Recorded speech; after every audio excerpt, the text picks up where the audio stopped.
आज मैं आप लोग के साथ मेज़ रनर का पार्ट 2 शेयर करने वाली हूँ, जिसके पार्ट 1 में आप लोगों ने देखा कि किस तरह सारे लड़के काफ़ी मुश्किलों से और कई सालों के बाद उस मेज़ से निकल आए। अब ये लोग ये जान चुके हैं कि जिस मेज़ में इन लोगों को कैद किया गया था। अब इसके बाद हम देखते हैं कि उन सारे लड़कों को कुछ नकाबपोश आदमी हेलीकॉप्टर में बिठाकर किसी और जगह पर लेकर जाते हैं। इधर हमें पास के कुछ सीन दिखाए जाते हैं जिसमें थॉमस बहुत छोटा होता है, जिसमें उसकी माँ उसको साइंटिस्ट एवा के हवाले कर देती है, क्योंकि यहाँ पर दुनिया के हालात बहुत ज़्यादा ख़राब हो गए हैं। यहाँ पर काफ़ी सारे बच्चे होते हैं जिनको उनके पेरेंट्स विकेट के हवाले कर देते हैं और यहाँ पर इन सबको मेज़ भेजा जाता है, जहाँ से ये लोग अपनी जान बचाने के लिए अभी बाहर निकल आए। और तभी थॉमस की आंख खुल जाती है। दरअसल में थॉमस ये एक सपना देख रहा होता है। तभी इनको हेलीकॉप्टर से नीचे उतारा जाता है और पूरी सुरक्षा के साथ इनको दूसरी जगह भेजा जाता है। यहाँ पर हम देखते हैं कि कुछ इन्फेक्टेड आदमी भी आ जाते हैं जो कि इन लोगों पे हमला करता है। यहाँ पर काफ़ी पावरफुल आदमी है जो कि इन्फेक्टेड लोग इनके आसपास भी नहीं आ सकते। में से जितने भी लोग निकल आए हैं वो यहाँ पर अब एक सुरक्षित जगह पर है। यहाँ पर इनकी मुलाकात जेनसन से होती है। इन सबको कहता है कि तुम लोग यहाँ पर सुरक्षित हो, यहाँ पर विकेट के लोग नहीं आ सकते। और ये इन लोगों को बताता है कि तुम लोगों को इसलिए मेज में रखा गया था क्योंकि बाहर लोगों को एक इन्फेक्शन लगा हुआ था जिनको क्रैंक्स कहते हैं। जब पूरी दुनिया में ये वायरस फैला हुआ था तो इन बच्चों को भी उसी जगह पर भेजा गया था जहाँ पर ये वायरस का सबसे ज्यादा पावरफुल असर था, लेकिन इनके ऊपर वायरस का कोई भी असर नहीं हुआ। इसलिए साइंटिस्ट इनके वजूद पर, इनके दिमागों पर काफी टाइम से रिसर्चेस कर रहे होते हैं कि इनके अंदर ऐसा कौन सा हार्मोन है जो कि वायरस इनके ऊपर कोई भी असर नहीं कर रहा। इसीलिए सारे बच्चे खास होते हैं और इनको मेज के अंदर डाला जाता है। और अब इन बच्चों को दिखाया जाता है कि ये एक सुरक्षित जगह पर है। यहाँ पर इनके जैसे और भी बच्चे आते हैं। फिर थॉमस को पता चल जाता है कि मेज की तरह सिर्फ एक मेज नहीं है इस दुनिया में, बल्कि विकेट कंपनी के इस तरह के और भी काफ़ी सारे बुलबुलैया मौजूद थे। अब ये सारे एक दूसरे के साथ इकट्ठा रह रहे होते हैं, लेकिन थॉमस के माइंड में भी अब अजीब तरह के सवाल आते जाते हैं। और जब ये लोग दूसरे दिन एक साथ खाना खा रहे होते हैं तब थॉमस की नज़र एक लड़के पे पड़ती है जिसका नाम एरिस होता है और उसे वहाँ पर बताया जाता है कि मेज से सबसे पहले निकलने वाला लड़का यही है। तभी यहाँ पर जेनसन आता है और जेनसन यहाँ पर कुछ लड़कों के नाम लेता है। वो उन सबको अपने साथ लेकर जाता है।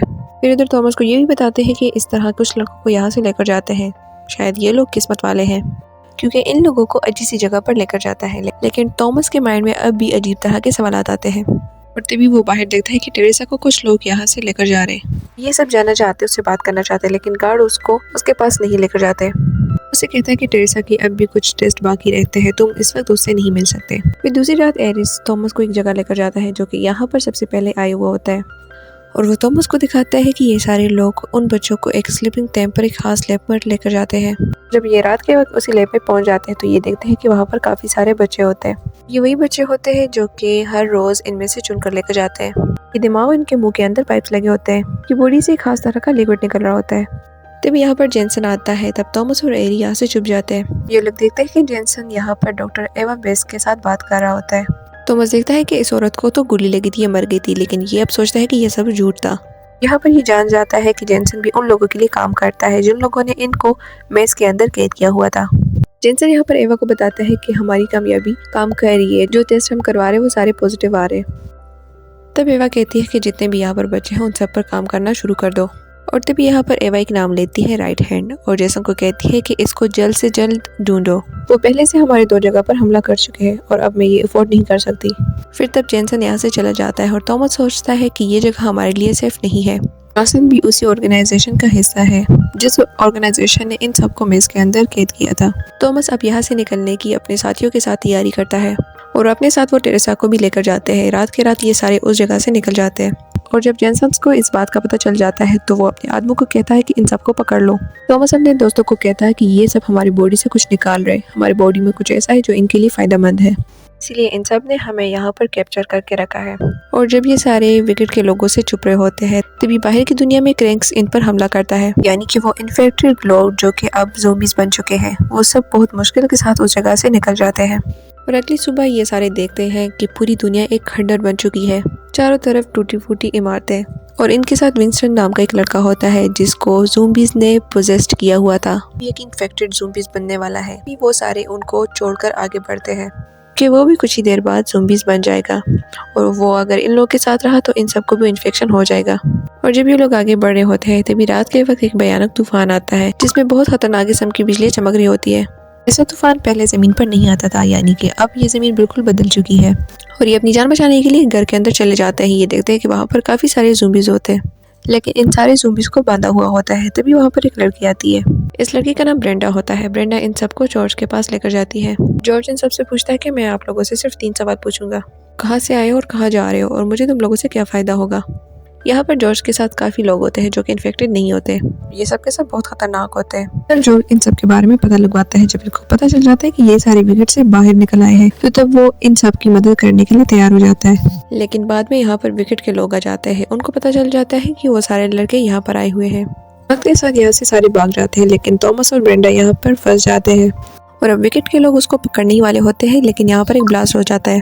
जो जॉर्ज ने यहाँ पर चारों तरफ डायनामाइट लगाया हुआ था, जिसकी वजह से पूरी बिल्डिंग गिर जाती है। लेकिन थॉमस और ब्रेंडा यहाँ से निकल जाते हैं। लेकिन इसके बाद इन दोनों के ऊपर क्रेंक हमला करता है। तब इनसे बचने के लिए ब्रेंडा कांच के विंडो पर गिर जाती है और वो कांच आराम आराम से टूट रहा होता है। अगर वो टूट गया तो ब्रेंडा नीचे गिरकर मर जाएगी। लेकिन वहाँ पर ज़ूम्बी आकर ब्रेंडा पर हमला करता है, जिसकी वजह से कांच टूट जाता है और थॉमस ब्रेंडा को बचा लेता है।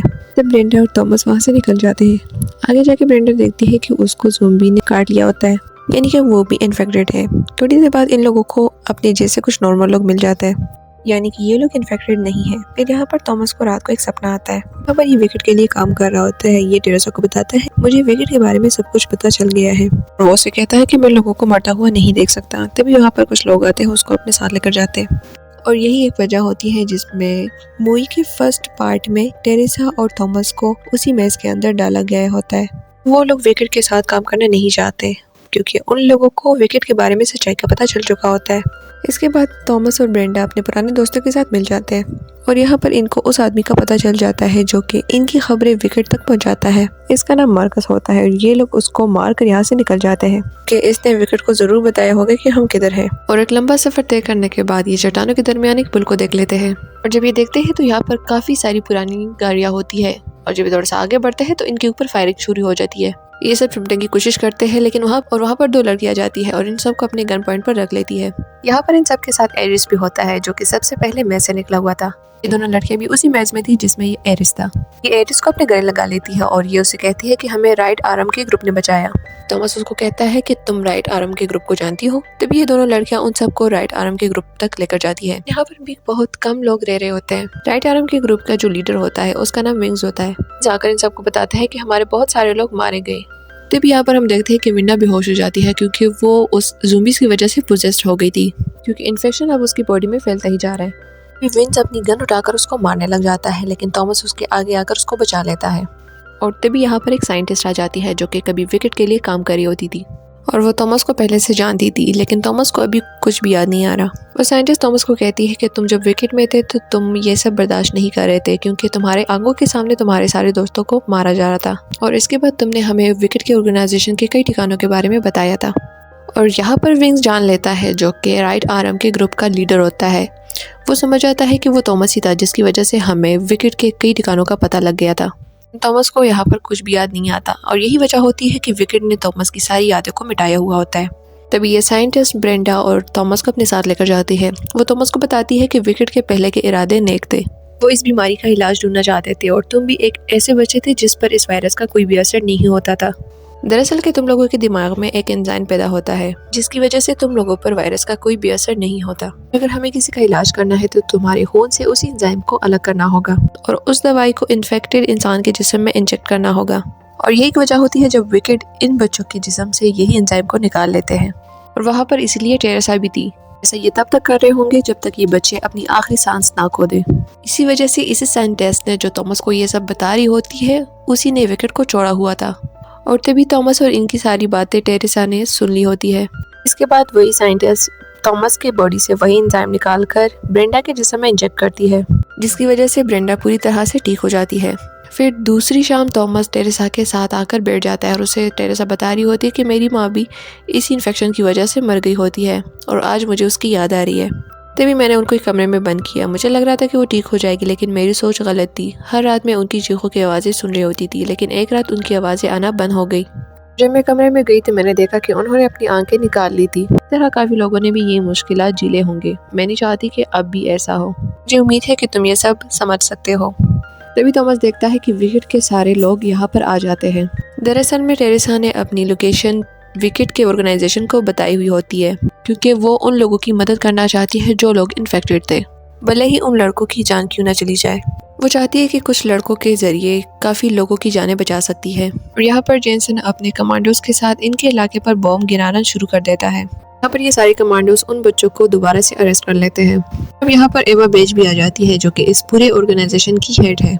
तभी यहाँ पर मेरी भी आ जाती है जो कि एक साइंटिस्ट होती है जिन्होंने विकेट के लिए भी काम पहले किया हुआ होता है, और जैसन उसको मार लेता है। तभी ये सारे जब बच्चों को वापस लेकर जाते हैं तो थॉमस अपने जेब से बॉम्ब निकालता है और उसका रिमोट कंट्रोल उसके हाथ में होता है ताकि कोई भी मेरे करीब ना आए, वरना मैं इन सब लड़कों को यहाँ से ख़त्म कर दूंगा और तुम्हारी पूरी उम्मीदों पर पानी फिर जाएगा।